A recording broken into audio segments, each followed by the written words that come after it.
Today's guest has an extensive background in self-publishing, having started in the business in 2011 with Smashwords, and just prior to that, he actually worked in PR for a number of different agencies where he actually shared some jobs with Mark Coker, the founder of Smashwords. And so when Draft2Digital acquired Smashwords last year, naturally, he went over with Smashwords to join Draft2Digital, and he is now currently the corporate communications manager at Draft2Digital.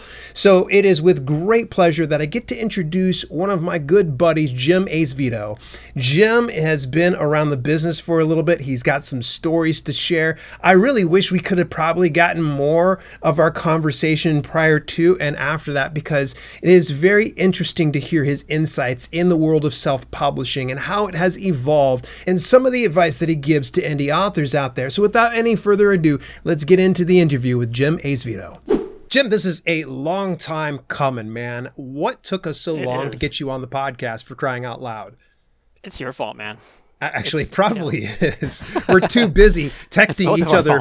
Yeah, we just text each other back and forth, fanboying about various metal bands and such like that, and our love of the self-publishing business. But, let's take it back just a little bit, because I think some of my viewers and listeners are probably curious. Who is this Jim guy? Where does he come from? What's the deal? What got you into the business of self-publishing? Because the first time I heard of you was through Smashwords, and I think it might have been the Smart Author podcast hosted by Mark Coker back then, when it was just Smashwords and not Smashwords and Draft2Digital. Yeah. So that's going way back. So I joined Smashwords back in 2011, and I come from the high-tech industry. And if you want to go way back, Dale, so the reason, the way I joined Smashwords was that I worked with Mark Coker, the founder of Smashwords, going back to 1994. So Mark owned and operated a small boutique high-tech PR firm out here in the Silicon Valley. He and I met there and worked together there for about 8 years. Then I had left, and I wanted to go kind of in-house somewhere at a high-tech company and just get that in-house sort of corporate experience. So I did that, and then I ended up going to a larger PR agency. Then I ended up consulting. And then at one point in 2008, Mark was like, "Hey, Jim, I've started this new company.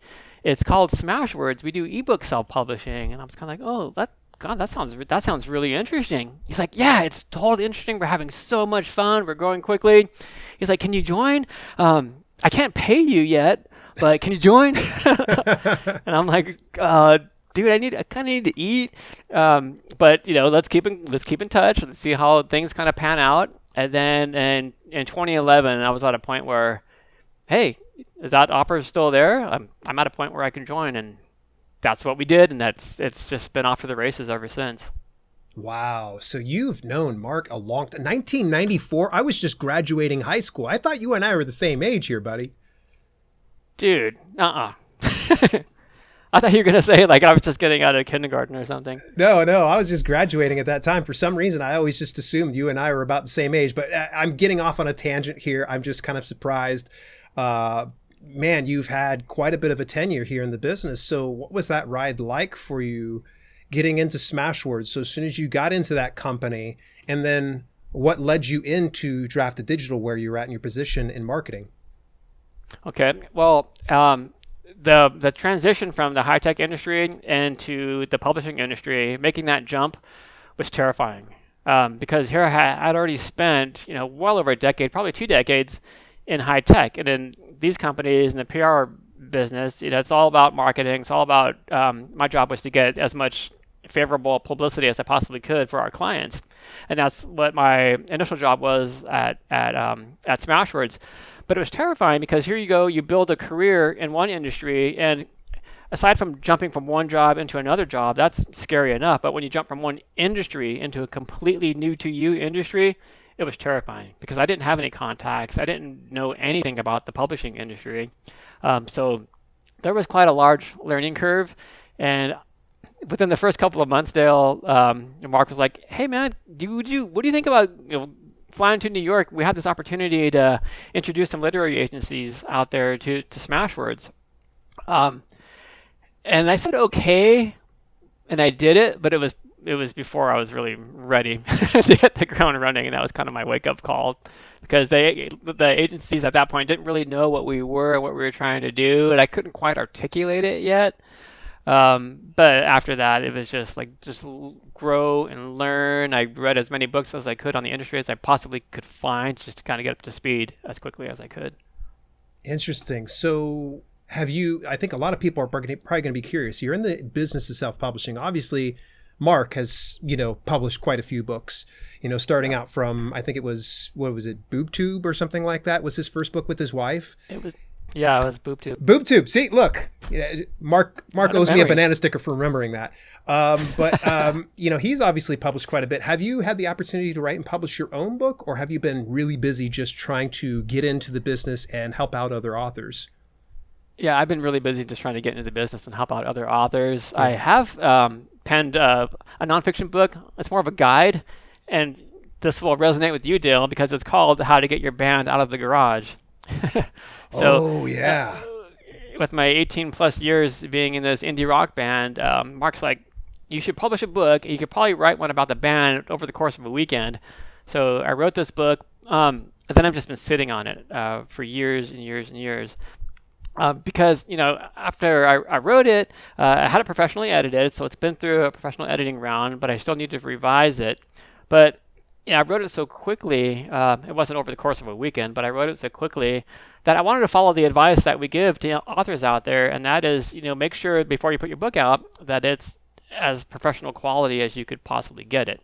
So I want to finish that editing round. I love my cover art, but I want to get it to a point where I'm super, super duper proud of it. And right now I'm only proud of it, but not super duper proud of it. I got you. You're trying to get it as good as it's going to get, I imagine. I think it would be very interesting because you do have such an extensive background in the music business, and I've heard some of your music's fantastic. Definitely, people should go check it out. So I'm really curious to see how that goes for sure. When you're ready to pull the trigger, I would definitely be one of the first people to go ahead and buy that book up. So you go to Smashwords, you get all this extensive experience. What was the process like, and how did it feel like to you when Draft2Digital came in and acquired Smashwords? Were you involved heavily behind the scenes in this acquisition and merger? Not at first. I got clued into it as it was kind of coming to fruition, as we knew that something was going to happen. Mark started kind of bringing me in a little bit when it seemed like the deal was definitely going to happen, because we started to talk about how we were going to communicate this out to the industry and out to our authors and publishers. When I first learned about it, because we had been contacted by other potential acquirers in the past, and some of those we entertained and some of them we didn't. But then when Draft2Digital started talking to Mark, one thing I learned right off the bat was, from Mark's point of view, and he'll back me up on this, I'm sure, was that once he really understood that that this was the best possible thing for the authors, then he was all in. Mm-hmm. Because I think what Chris said to him, and this was publicly, they made this publicly available. I think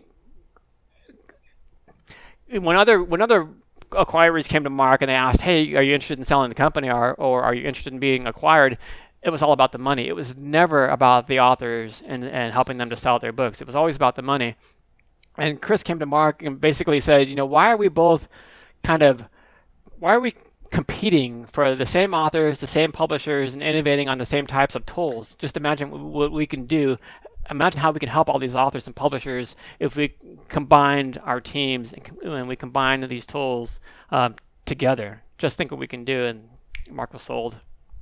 Really? How did you feel about it on a visceral level? Were you scared? Were you nervous? Were you excited? A little bit of all of that, Dale, honestly. Change can always be a little bit scary. I think mostly I was excited because we always kind of kid each other, Kevin and I, and to a lesser extent Dan, about how the companies were before. But friendly competitors. But behind the scenes, we respected the heck out of Draft2Digital. We knew that they were doing some really great things. They were innovating.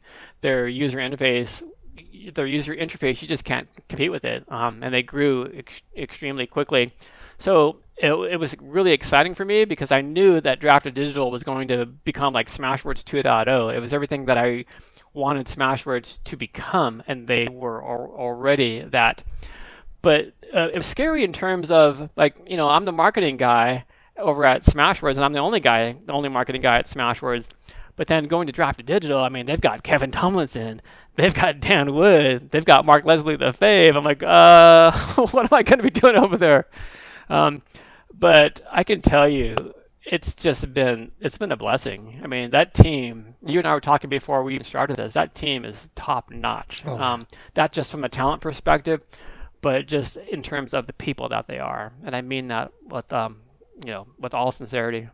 Yeah, it's no lie, and I'm willing to say this publicly. I mean, just such a great team between you. Mark Coker is just a legend in this business, and Kevin Tomlinson, Nick Thacker, Chris Austin, the CEO, fantastic dude, and one huge legend to me is Mark Leslie Lefebvre. I mean, he was the founder of Kobo Writing Life. This guy is, I don't think he knows the level of impact he's had in this business. Share some of your thoughts about Mark Lefebvre. I mean, he is just a card, isn't he? He's the most humble guy in the industry, hands down. He's got such a well-rounded breadth of experience. It's top notch, and if you tell him that, he'd be like, "Oh, come on, guys, like, no, I'm not." But he's just so smart, and he's so sharp, and he can just draw from all those different experiences, working in a bookstore and launching Kobo Writing Live and all these different things. Not to mention all the books that he has self-published over the years. Yeah, the man's amazing, prolific. I'm right now halfway through Wide for the Win, and it's just a fantastic read. I'm sure it is. Yeah, it's not just the regular old cookie cutter type, hey, this is how you publish Wide. It's really in depth, and he goes into the whole mindset of things. So you guys go from Smashwords, you get acquired by Draft2Digital, and I think you and I were kind of talking about the whole merge, and it's been a slow merge. Share with me, why is that merge so slow, and what's the process like for you behind the scenes to manage that merge?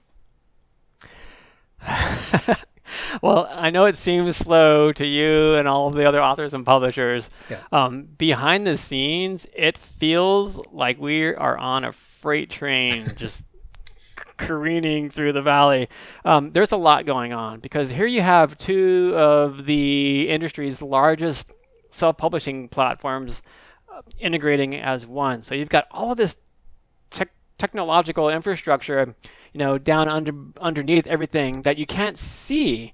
And, as a marketing guy, I'm like, well, why can't you guys just put up a couple of buttons on the site and like, okay, let's migrate. Yay, we're done.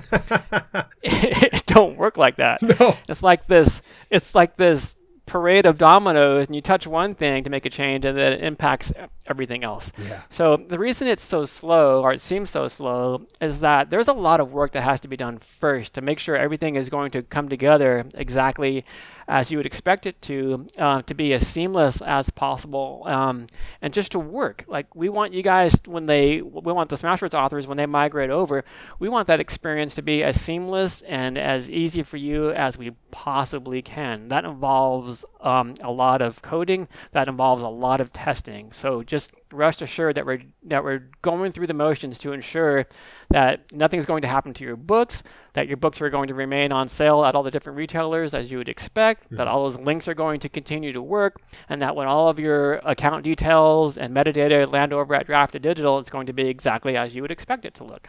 Well, and then we can't wait to show you all the cool tools that you get. Oh, dude, I honestly, every single time that you send me a text like, hey, there's incoming information, I'm always like, I get real excited. I think it's very smart, and I think maybe you guys probably paid attention to some of the shipwrecks that have happened over the years, mainly CreateSpace when it had merged with KDP Print back in 2018. That was just a whole mess. And then I believe Lulu had done the same thing where they tried to move their platform to a new platform, and the Ingram Spark did the same thing. They changed their interface, and they all had the common denominator. They tried to do it fast. They tried to just do the single button press and move everything over, and it ended up messing up. I mean, Smashwords has what, total of like over 1 million titles? Am I wrong in saying that? Yeah. So combined, Draft2Digital and Smashwords have about, I think it's upwards of like 940,000 titles combined now. Wow, Yeah. that is And insane. and check this out. My little Smashwords mug. See my little Smashwords mug? That's a collector's item, ain't it? This is a collector's item because you probably can't see it here, but this collector's mug is commemorating. I'm just gonna put it down because you probably can't see it. It's commemorating the 80,000th title that was published at Smashwords, and now we're approaching 1 million. Wow. I've Yeah, always this been mug just was- a huge fan of Smashwords because I stumbled over the platform in 2015 when I really wanted to look at something that was going to be beyond Kindle Direct Publishing's Select program, because KDP Select wasn't treating me so well, and I wanted to have that alternative. They weren't. No, oddly enough. And it's so funny. You're like, as you're mentioning this mug, I'm sure my listeners are like, no, Jim, we can't see that mug at all. So of these, Oh, yeah, that's right. of these, Silly Jim. of some of the things that we've kind of mentioned in this whole merge and you coming over to Draft2Digital, what are some of the more recent developments that you have enjoyed and feel that more authors need to know about that's available through Draft2Digital and, of course, Smashwords to a certain extent? Some of the recent developments. Well, I think some of the most recent developments include the distribution just keeps getting wider and wider and wider. Like the partnership that we announced with Digital Public Library of America, DPLA, and their Palace Marketplace. That's really cool. So do a search on that news. InkersCon. Oh my gosh, Odilo, another library interface that we've announced. Gardeners. That's just in terms of distribution there, and there will be more coming up in the months ahead there. Tools, some of the recent tools that Draft2Digital authors are getting their hands on now include Coupon Manager that came over from Smashwords.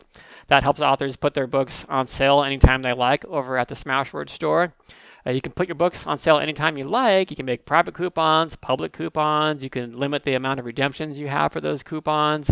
You can play with that, make them for $1 off or percentage off, and you can participate in these large store-wide sales over at the Smashwords store too. So that's a lot of fun. What else? Thinking, rolling my eyes. There's just been so much, Dale, going on. Right now, the fun part is the migration stuff, because we finished phase 1 last year after the announcement was launched, and phase 1 was ensuring that all of the Draft2Digital authors could get their books over into the Smashwords store. We finished that in December of last year, and that was really cool because those authors got to participate in the Smashwords annual end of year sale, and that ended up being the largest sale in the history of Smashwords at that time. So that was really cool. And then phase 2 was bringing some Smashwords tools over into the Draft2Digital platform, including things like Coupon Manager. And now we're knee deep in phase 3 of this entire acquisition process, which is getting all of the Smashwords authors migrated over to Draft2Digital. And right now, as the communications guy, I am just full on deep in the pool of all this migrations communication. So that includes different migrations emails that will be going out to Smashwords authors, some of the copy that will be on the website, some of the onboarding emails that authors will see in the weeks and months ahead. So all of it. Very, very cool. I was hoping that you would slip out some inside intel, some stuff, but you're good. You've got it all under lock and key, but not trying to trick you over here. But I do want to wrap up today's podcast with, of course, a question I ask all of my guests. And I know that you've had experience with working with hundreds of authors through Smashwords and now Draft2Digital. What type of advice can you offer to aspiring authors and self-publishers out there? I think the best advice I could offer is, let me just preface that by saying that working with the authors and meeting authors is the best part of my job. It's what lights me up the most. When I'm at a conference and I meet an author for the first time and they're just trying to get started on their path, and I see that light bulb go off that, I could do this myself and actually get my books published and reach readers. That's so fun. And then sometimes you meet them again years later and they've got 5 books out or more, and they're doing really well. I think from a piece of advice is I know that there's a ton of information out there, and it's coming at you from all directions, and it's coming at you through a fire hose. Just take a step back and realize you don't have to know everything about everything. The things that will resonate with you the most are those things that you need to know about the most, as far as when it comes to distribution and marketing. I would encourage you to take a step back. Take a step back and talk to those that you trust the most. These can be authors who have already been down that path and who have already done it. If you're in a writing group, talk to your critique partners, or talk to members of your local writers club to see what's worked for them and how they've done it. Don't feel that you have to know everything all at once right now, because you'll just be overwhelmed. You've been listening to the Self-Publishing with Dale podcast. Visit us at selfpublishingwithdale.com for more information on how you can level up your self-publishing business. Also, check out our growing video-on-demand service, chock full of free and premium content, when you head over to theselfpublishinghub.com. If you enjoyed the show, please consider leaving a review on your preferred podcasting platform. We thank you for tuning in, and we'll see you in the next episode.